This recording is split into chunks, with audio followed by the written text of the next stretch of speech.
नमस्कार दोस्तों, आप देख रहे हैं 4 पीएम और मैं हूं मयूर परीख।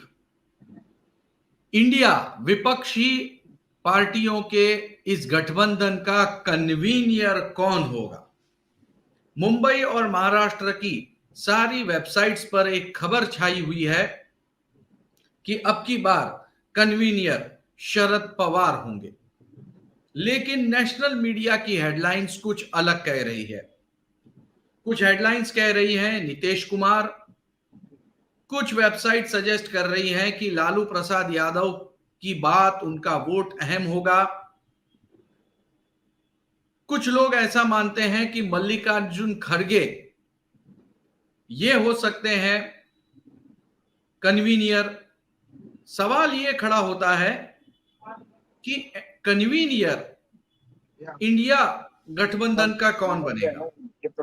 इसकी एक बहुत बड़ी वजह यह भी है कि इंडिया का जो ये गठबंधन है उसमें जो कन्वीनियर होता है वो इतनी इंपॉर्टेंट पोस्ट होती है कि उससे कई सारी चीजें आगे बढ़ती हैं। संगठन बिखर भी सकता है, संगठन आगे बढ़ भी सकता है। कन्वीनियर अगर हम देखें तो एनडीए के पहले जॉर्ज फर्नांडिस थे, शरद यादव थे, खुद अटल बिहारी वाजपेयी थे, लाल कृष्ण आडवाणी थे, और जब मौजूदा प्रधानमंत्री नरेंद्र मोदी उस समय यानी कि साल 2014 में प्रधानमंत्री पद के उम्मीदवार बने, उस समय उन्हें प्रचार प्रमुख कैंपेन कमेटी का चेयरमैन बनाया गया था।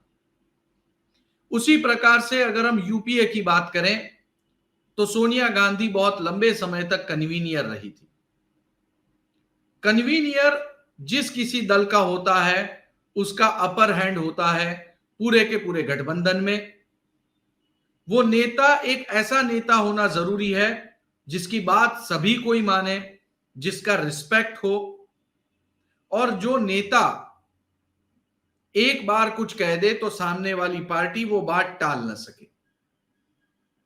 तो अब जब इंडिया गठबंधन की बैठक हो रही है तो कन्वीनियर कौन होगा, इसको लेकर मीडिया में कई सारे सवाल हैं। एक बात यह भी दिलचस्प है कि ऑफ द कैमरा यह बताया गया है कि इस समय कन्वीनियर डिसाइड नहीं होगा, लेकिन मीडिया में शरद पवार का नाम उछला हुआ है। तो आज इस पूरे मुद्दे पर बातचीत करने के लिए, चर्चा करने के लिए आज हमारे साथ सैफोलॉजिस्ट और राजनीतिक विश्लेषक वैभव पुरोहित मौजूद है। वैभव जी, 4 पीएम नेटवर्क में आपका स्वागत है। हम ये जानना चाहेंगे कि कन्वीनियर पोस्ट के लिए शरद पवार का नाम जो सबसे आगे चल रहा है, ये एडवांटेज है या बहुत बड़ा डिसएडवांटेज?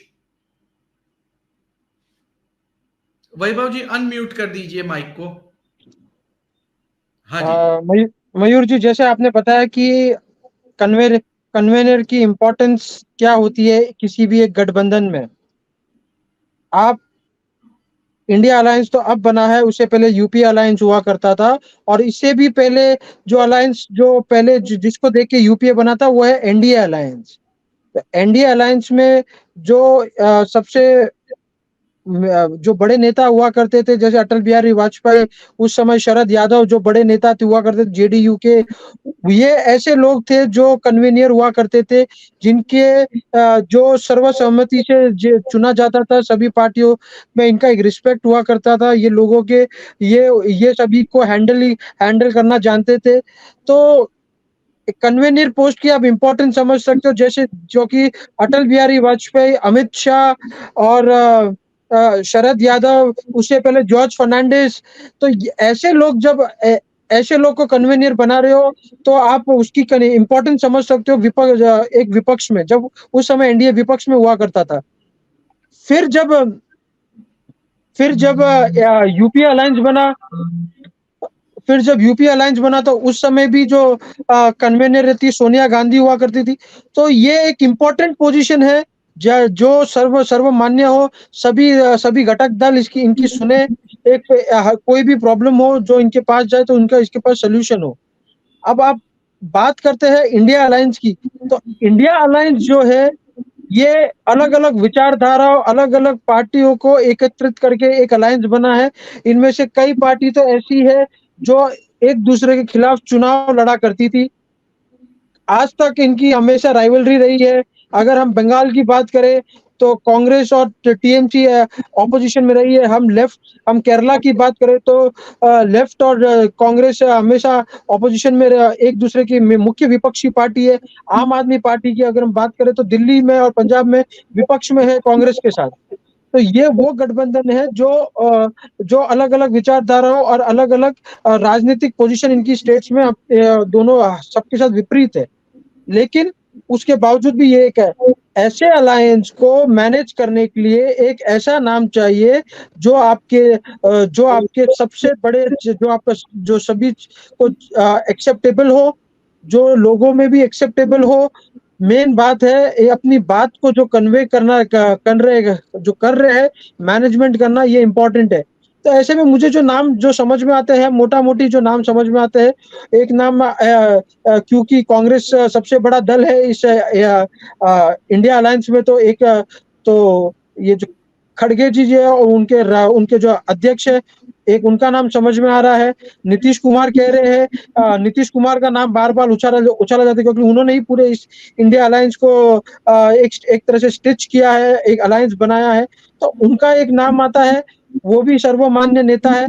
लेकिन एक इम्पोर्टेंट नाम जो है वो है शरद पवार। शरद पवार आज से नहीं, इनकी अक्रॉस पार्टी लाइन्स हमेशा से ही एक फ्रेंडली इमेज रही है। ये जो कहते हैं वो लोग मानते हैं। इनकी एक ऐसी छवि है कि ये सुलझे हुए नेता है।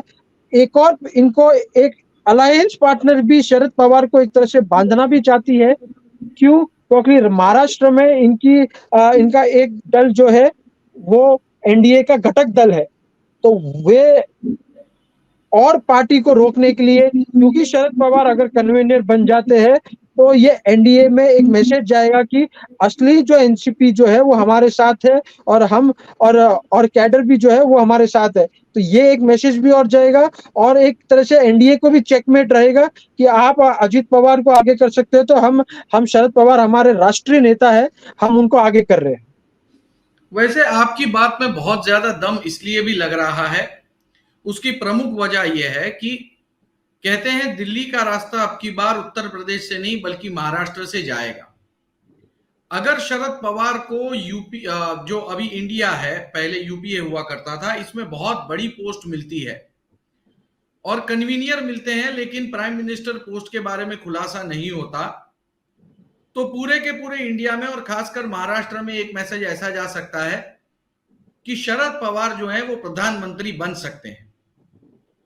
और अगर शरद पवार कन्वीनियर बनने में कामयाब हो जाते हैं तो महाराष्ट्र में अजीत पवार को बहुत बड़ा सेटबैक हो सकता है। ऐसे में महाराष्ट्र की राजनीति पलट सकती है, उलट सकती है।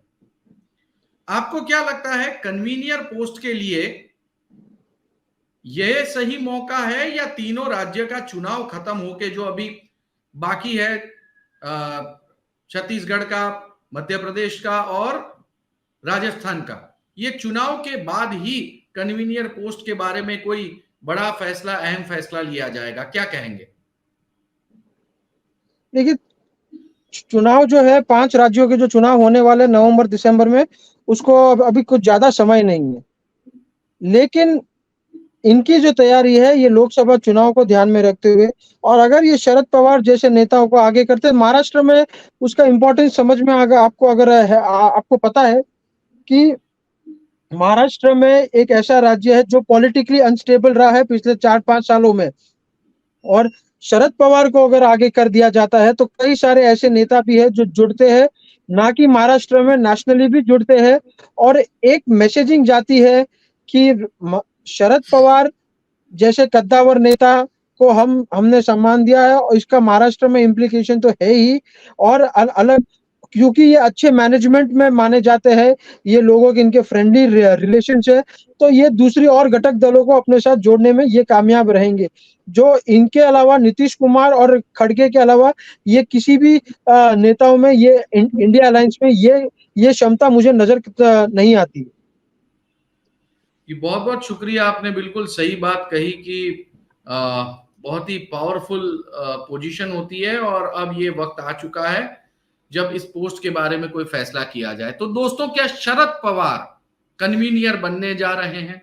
मुंबई और महाराष्ट्र की मीडिया में तो यही चर्चा है, लेकिन इंडिया अलायंस में कंसेंसस बनते हैं या नहीं, ये देखना बहुत दिलचस्प होगा।